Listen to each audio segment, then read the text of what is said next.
Across our world, there exist ghost nations, communities with distinct cultures, languages, and histories, yet unrecognized by international borders.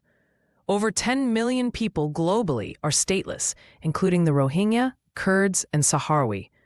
These groups often appear as blank spots on political maps, despite centuries of existence.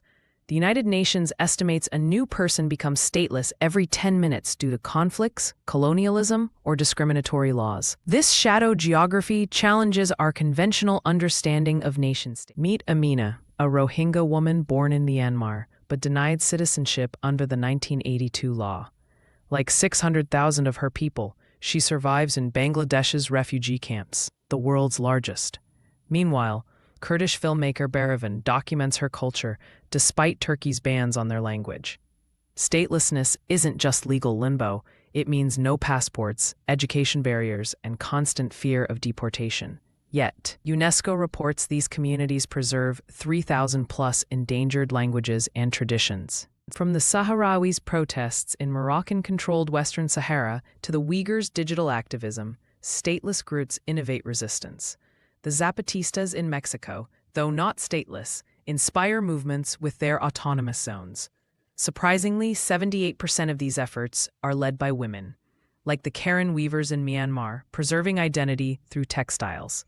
Without formal armies, their weapons are social media, oral history, and underground schools teaching banned languages. And for the Roma people, Europe's largest stateless group, Homeland exists in music and stories.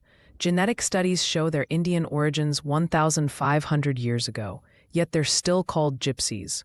In Taiwan, indigenous Amish elders teach children ancestral land boundaries through song, defying China's claims. Anthropologists found these oral maps often match colonial-era documents with 90% accuracy. Memory becomes territory when paperwork fails. Online, stateless communities forge virtual nations. The Rohingya Project issues blockchain IDs to bypass government denials, while Kurdish gamers created a 50,000-strong Minecraft server called Kurdistan. Surprisingly, 62% of Western Sahara's youth connect through VPNs to avoid Moroccan surveillance. These digital spaces preserve culture.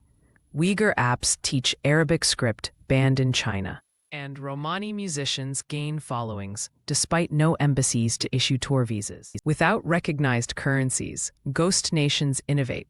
The Sahrawi use a mix of Algerian dinars and traded goods in refugee camps. In Zomia, a stateless Southeast Asian highland region, villagers bypass borders via anti-road smuggling trails. The Hong diaspora sustains clans through cross-border hawala banking. These systems move $500 billion annually, yet remain invisible to GDP calculations. Even in Limbo, human ingenuity finds ways to thrive. Why does the UN recognize only 193 states? Geopolitics trumps justice.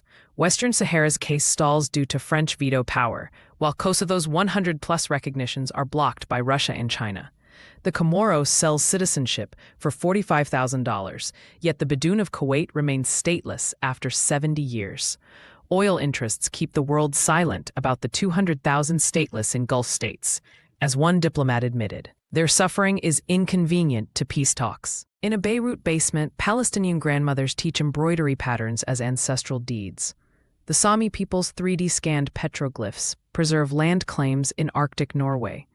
Though stateless, these cultures outlast empires. The Jews survived 2,000 years without a state, the Roma 1,500. As climate change drowns island nations like Tuvalu, their governments invest in digital sovereignty. The lesson? Recognition isn't existence. Identity is carried in language, craft, and collective memory beyond borders.